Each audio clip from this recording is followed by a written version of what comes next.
اور اس کے ساتھ پھر خرافات یہ جو شامل ہو چکی ہیں، اس نے معاشرے کو پیس کے رکھ دیا۔ جو مزارات پہ ہو رہا ہے ہم ڈٹ کے اس کا انکار کرتے ہیں، اللہ کے علاوہ کسی کے سامنے سجدہ جائز نہیں ہے، بلکہ ہمارے امام احمد رضا خان فاضل بریلوی نے لکھا ہے، آپ فرماتے ہیں کہ سجدہ قبور بالاتفاق حرام ہے اور طواف قبور بالاتفاق حرام ہے، زیارت قبور بالاتفاق جائز ہے، بوسہ قبور مختلف فی ہے، احوط یہ ہے کہ نہ دیا جائے، یعنی بوسے سے بھی اگر گریز کر لیا جائے تو کسی کو کوئی اور شائبہ نہ ہو تو یہ بھی بہتر ہے۔ لیکن خیر بوسے کے بارے علماء قائل ہیں، اس پر دلائل بھی موجود ہیں، لیکن قبروں کے سامنے یوں ہی کھڑے ہو جانا اور کھڑے ہو کر کے یوں سر جھکانا یہ جائز نہیں ہے۔ حضرت مجدد کی تعلیم کیا تھی؟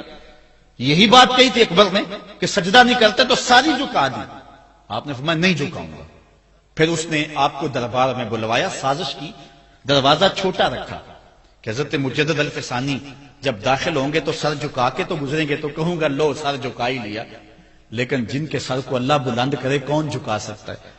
حضرت مجدد جب دروازے پہ پہنچے تو سمجھ گئے کہ یہ میرے لیے ایک جال بنا گیا ہے کہ جھکوں گا تو گزروں گا، آپ نے پہلے اپنی ٹانگیں داخل کی۔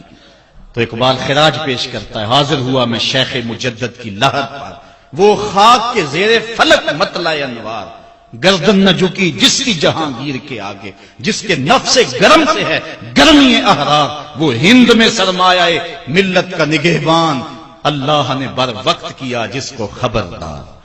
اس لیے کسی کو اپنے سامنے جھکانا یا کوئی میرے لیے کھڑا ہو، حضور نے یہ بھی فرمایا کہ جو شخص یہ ارادہ رکھے کہ میرے لیے لوگ کھڑے ہوں اپنا ٹھکانہ جہنم میں تلاش کرے۔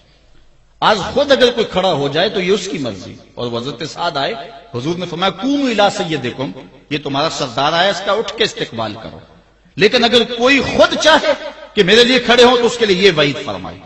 اس طرح اگر تمہارے کوئی ہاتھ چوم لیتا ہے لیکن ہاتھ چومنے کے بغیر یوں گردن جھکانا یہ درست نہیں ہے، لیکن ہاتھ چومنے کے لیے تو وہ صحابہ کے عمل سے ثابت ہے۔ لیکن اگر کوئی چاہے کہ میرے ہاتھ چومے جائیں اور اگر جو نہیں چومتا تو اس سے ناراض ہو جاتے ہیں۔ میں ایک دفعہ ایک صاحب کو ملنے گیا تو ہم ہر شخص کے ہاتھوں نہیں نہ چومتے، آخر جو ہے وہ کسی کے ہاتھ چومنے ہو تو پھر کچھ دیکھنا بھی تو ہوتا ہے، دل اسے دے دیں جو دل بھر ہی نہ ہو، تو ہم تو کسی کے ہاتھ چومتے ہیں نا، ہم وہ ہاتھ چومتے ہیں، وہ پاؤں چومتے ہیں جو راہ حق کے مسافر ہوتے ہیں، ہم ان ہاتھوں کو بوسہ دیتے ہیں اور اگر ہماری آنکھوں کی پلکوں کے ساتھ لگ جائیں تو اعزاز سمجھتے ہیں۔ تو خیر میں نے مصافحہ کیا تو ناراض ہو گئے، انہوں نے پکڑ کے میرے ہاتھ چوم لیے، کہنے لگے لو کیا بگڑا ہے میرا؟ میں نے کہا کہ ٹھیک ہے تمہارا کچھ نہیں بگڑا لیکن میرا بھی کیا بگڑا اگر نہیں چومے تو یہ عجیب سی کہانی ہے، ناراض ہو جاتے ہیں۔ ایک بت خانے بنے ہوئے ہیں، لوگ آئے ہمیں خدا بلاؤ، تم نے اپنی پوجا شروع کروا دی۔ لوگ آئے کہ خدا کا نام جپا جائے اور تم صرف اپنی ہی خوشامد چاہتے ہو، ہر وقت تمہارا ہی ذکر ہو۔ میں کتنے آراز کو جانتا ہوں جہاں اللہ رسول کا ذکر نہیں ہوتا، پیر کا ہی ذکر ہوتا ہے، کرامتیں بیان ہوتی ہیں، اور پھر آج کل جھوٹی کرامتوں کا ایک کاروبار چلا ہوا ہے، عجیب رنگ ڈھنگ ہے، عجیب بات ہے، خوابیں گھڑی جا رہی ہیں، کرامتیں گھڑی جا رہی ہیں۔ میرے پاس بھی کئی لوگ آئے خوابیں لے کر، جی یہ ہم نے دیکھا ہے، میں نے کہا تم نے دیکھا ہوگا میں نے نہیں دیکھا ہے۔ لوگ بڑے مفاد پرست ہیں، بڑے بڑے رنگوں میں آتے ہیں۔ ایک بندہ میرے پاس ایک دفعہ آیا کہ جی میرے پاس 12 موئے مبارک ہے، میں 2 آپ کو دینا چاہتا ہوں۔ میں نے کہا تو لوٹ سیل لگائی ہوئی ہے، موئے مبارک کوئی تماشا ہے؟ جہاں سے مرضی کو بال اٹھا کے کہہ دیتا ہے یہ حضور کا موئے مبارک ہے، یہ کوئی تماشا ہے؟ اگر کوئی ہے اور کثرت سے دنیا پر موجود ہے وہ تو برکت والی بات ہے، لیکن آج ہر لئی میں رازدار دین شدے والی بات ہے، اور ہر شخص جو مرضی دعویٰ۔ ایک بندے نے ایک دن مجھے رات کو فون کیا، جناب کہاں ہے؟ میں نے کہا گھر میں ہوں۔ کہنے ذرا باہر نکل کے دیکھو۔ میں نے کہا کیا ہے؟ کہا جی آسمان کی طرف دیکھو۔ میں نے کہا ہوا کیا ہے؟ کہنے لگا چاند کے اندر حضور کی تصویر ہے۔ میں نے کہا تو پاگل ہے، لوگوں نے زندگیاں گزار دی اور زیارت نہ ہوئی، اور تو جو ہے لوٹ سے لگا دی ہوئی ہے کہ چاند کے اندر تصویر لگا دی۔ میں نے کہا کمال ہے، کوئی بات کرنے والی ہے تیری؟ ہمارے ہاں ذوف الاعتقادی اتنی پھیل گئی ہے کہ جو بات کرے لوگ پیچھے دوڑ پڑتے ہیں۔ کئی ایسے واقعات ہوئے ہیں، کوئی کہتا ہے میرے گھر میں حضور کے قدم لگے ہیں، کوئی کچھ بول رہا ہے، کوئی کچھ بول رہا ہے۔ یہ لوگ اللہ سے ڈرتے نہیں ہیں، خوف نہیں کرتے۔